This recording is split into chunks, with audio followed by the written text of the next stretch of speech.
جب جناب محمد الرسول اللہ صلی اللہ علیہ وسلم دنیا میں آئے تھے تو آپ کے آنے سے پہلے اس دنیا کے اندر عورتوں کے اوپر بے انتہا ظلم ہوتا تھا، بہت زیادہ ظلم ہوتا تھا۔ عورت کی کوئی عزت نہیں کی جاتی تھی،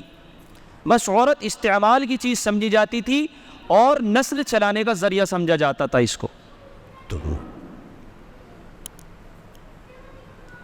لیکن جب جناب محمد الرسول اللہ صلی اللہ علیہ وسلم دنیا میں تشریف لائے، جب اسلام آیا تو جناب محمد الرسول اللہ صلی اللہ علیہ وسلم نے عورتوں کو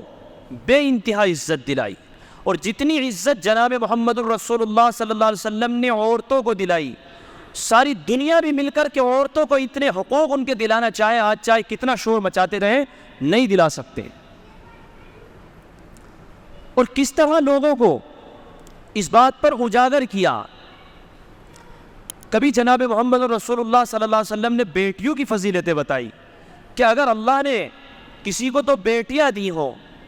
یا دو بہنیں دی ہوں اور وہ ان کے ساتھ اچھا سلوک کرے، ان کے ساتھ بھلائی کا معاملہ کرے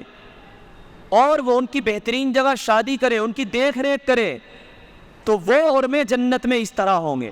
اتنا بڑا پروانہ سنایا، کیوں؟ تاکہ یہ لوگ جو ایمان میں داخل ہو رہے ہیں یہ عورت کی محبت اور فضیلت اور احترام کو سمجھیں، اور اگر بیٹی ہے تو بیٹی کی شکل میں، کیونکہ سب سے پہلے یہ ہوتا تھا نا کہ گھر میں اگر بیٹی پیدا ہو گئی تو اس کو قبر میں دفن کر دیا جاتا تھا، زندہ دفن کر دیا جاتا تھا۔ تو حضور صلی اللہ علیہ وسلم نے بہت بڑا فضیلت کا پروانہ سنایا کہ تمہارے اگر بیٹیاں ہیں اور تم ان کے ساتھ بہترین سلوک کرتے ہو تو جب تم آخرت میں آؤ گے تو جنت میں میرے ایسے ہوں گے جیسے دونوں انگلیاں ہیں، یعنی کوئی فاصلہ نہیں ہوگا۔ لوگوں نے جب یہ بات سنی کہ یار بیٹیاں اور بہنیں اتنی عزت کی چیزیں اور ہم ان کا احترام نہیں کرتے، تو لوگوں کی دلوں میں عورت کی عزت پیدا ہوئی۔ اسی طریقے سے جناب محمد الرسول اللہ صلی اللہ علیہ وسلم نے ماں کے بارے میں بڑی فضیلتیں بیان فرمائی، اور یہ ہم سب جانتے ہیں، سب لوگ ماں کی طرف سے بڑے جذباتی ہوتے ہیں۔ وہ ایک صحابی نے پوچھا اے اللہ کے حبیب، کیونکہ ماں کی بڑی قربانیاں ہوتی ہیں، ماں 9 مہینے پیٹ میں رکھتی ہے، درد اور تکلیف کو برداشت کرتی ہے، اور پھر جب پیدائش کا وقت ہوتا ہے تو کتنی دفعہ ماؤں کا انتقال ہو جاتا ہے۔ بچوں کی پیدائش کے چکر میں، بچوں کو زندگی دینے کے چکر میں مائیں اپنی زندگی کھو بیٹھتی ہیں۔ یہ بہت بڑا عجیب لمحہ ہوتا ہے۔ اس لیے فرمایا گیا کہ اگر کوئی عورت جب بچے کو جنتی ہے تو اللہ تعالیٰ اس کو گناہوں سے ایسے پاک کر دیتے ہیں جیسے وہ عورت آج ہی دنیا میں آئی ہے، اور اگر کوئی عورت اسی حالت میں دنیا سے چلی جائے کہ ولادت میں اس کا انتقال ہو جائے، اللہ تعالیٰ اس کی مغفرت فرما دیتے ہیں۔ بہت تکلیف کا وقت ہے۔ اس لیے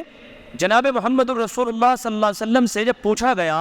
ایک صحابی نے پوچھا اے اللہ کے حبیب، میرے حسن سلوک کا سب سے زیادہ حقدار کون ہے؟ تو حضور صلی اللہ علیہ وسلم نے فرمایا تمہاری ماں۔ حضور صلی اللہ علیہ وسلم سے پھر پوچھا گیا اس کے بعد، فرمایا تمہاری ماں۔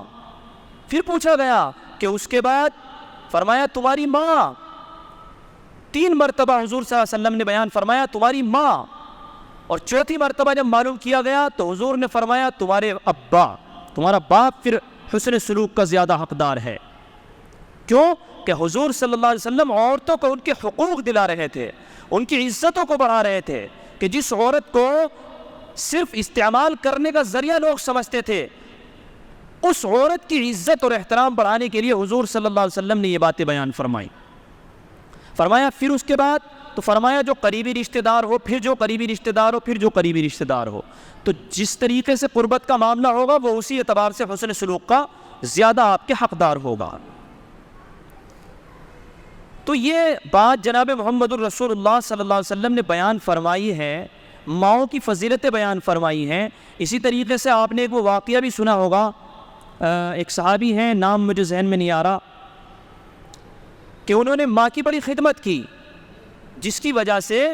وہ اللہ کے نبی صلی اللہ علیہ وسلم کی، صحابی نہیں تھے، وہ تابعی ہے، صحابی وہ ہوتا ہے کہ جو اللہ کے نبی صلی اللہ علیہ وسلم کو ایمان کی حالت میں دیکھے، خود مسلمان ہوتے ہوئے، اور اس کا ایمانی پر خاتمہ ہو، وہ صحابی کہلاتا ہے۔